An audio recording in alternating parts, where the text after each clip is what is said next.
नमस्कार दोस्तों, welcome to my channel. मैं हूं योगेश। आज के इस वीडियो में हम बात करेंगे कि जो रशिया यूक्रेन वॉर है उसके वजह से पूरी दुनिया ने कितना नुकसान झेला है और उसके साथ ही भारत को 2022 में कितना नुकसान हुआ है, ये भी मैं इस वीडियो में आपको बताने वाला हूं। देखिए, अगर हम बात करें जर्मन इकोनॉमिक इंस्टीट्यूट की एक रिपोर्ट की, तो उसके मुताबिक जो पूरी दुनिया है उसको $1.3 ट्रिलियन का जो है लॉस 2022 में झेलना पड़ा है। और इसके साथ ही अगर हम बात करें सिर्फ वेस्ट की, तो देखिए जो वेस्टर्न कंट्रीज हैं उसका जो ग्लोबल प्रोडक्शन है वो 2/3 तक कम हो चुका है। मतलब 2/3 से भी ज़्यादा जो उसका ग्लोबल प्रोडक्शन है, जो मैन्युफैक्चरिंग वहाँ पर हुआ करती थी, वो जो है 2022 में घटी है सिर्फ रशिया यूक्रेन वॉर के वजह से। उसके साथ ही अगर हम बात करें यूरोपियन यूनियन की, तो देखिए जो यूरोपियन यूनियन है एज होल वो सबसे ज़्यादा जो है प्रभावित हुआ है रशिया यूक्रेन वॉर से। जो यूरोपियन यूनियन है उसके यहाँ पर बहुत ही ज़्यादा अनसर्टेनिटी है, लोगों को पता नहीं है कि ये वॉर किस तरफ जा रही है।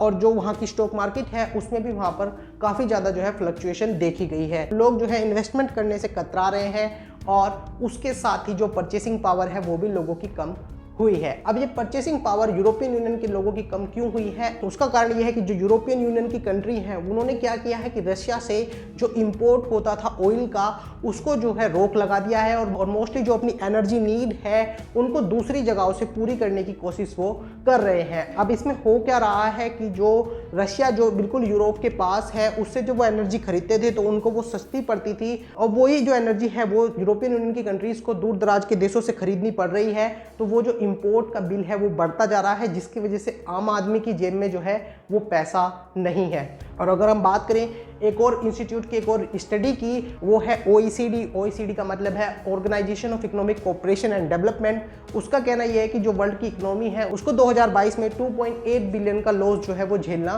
पड़ा है। उसके साथ ही OECD का कहना यह भी है कि जो 2022 का ईयर था उसमें जो है 9% तक इन्फ्लेशन जो है वो देखी गई है। मतलब चीज़ें जो हैं वो महंगी हुई हैं, चाहे वो इंडिया हो, चाहे वो यूरोपियन कंट्री हो, चाहे वो US हो। जो महंगाई है वो इस वॉर के वजह से बहुत ही ज़्यादा बड़ी है। अब अगर हम बात करें इंडिया की, तो देखिए इंडिया भी जो है इसके प्रभाव से जो है अछूता नहीं रहा है और इंडिया को भी काफ़ी ज़्यादा जो है लॉस इसमें झेलना पड़ा है। भले ही इंडिया ने अपनी जो एनर्जी नीड है उनको जो है रशिया के ऊपर बढ़ाया है और जो एनर्जी है वो रशिया से खरीदी है, इंपोर्ट की है और कम रेट पर भी हमें अवेलेबल हुई है। बट आपने देखा होगा लार्जली किसी शहर में जो है प्राइस जो है एनर्जी के कम हुए हैं और जो एंड यूज़र है उसको उसका बेनिफिट मिला है। तो जो एज ए इंडियन हम तो काफ़ी दिनों से ही जो है हाई प्राइस पे कर रहे हैं, तो चाहे वो पेट्रोल हो, चाहे वो डीजल हो या फिर वो LPG सिलेंडर हो, जो हमारी बेसिक नीड है। अगर हम बात करें उसके साथ ही, तो देखिए जब ये वॉर शुरू हुआ तो जो भारत की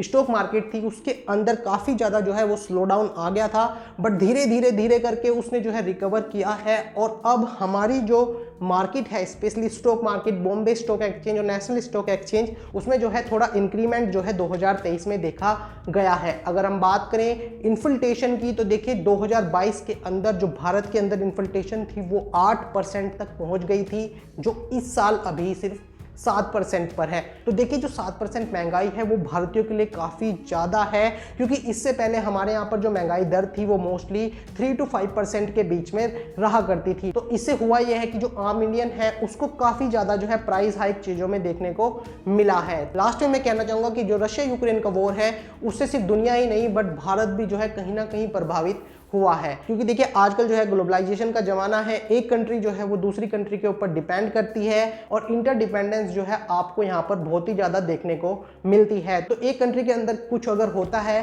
तो उसका जो प्रभाव है वो आपको ऑटोमेटिकली जो बाकी कंट्री है उसके ऊपर देखने को मिल जाता है। तो जो ये वॉर है इसको अब काफ़ी समय हो चुका है, तो दोनों कंट्री को जो है वो बैठना चाहिए और डिप्लोमेटिक तरीके से और पीसफुल तरीके से इसका निवारण करना चाहिए, ताकि जो दुनिया है उसको अब थोड़ा सुकून मिले और जो महंगाई है और जो GDP का लॉस है और जो इकोनॉमिकल लॉस है और जो लोगों का मेंटल पीस है वो शायद जो है वो वापस आ सके। तो इस वीडियो में इतना ही। Thank you. जय हिंद।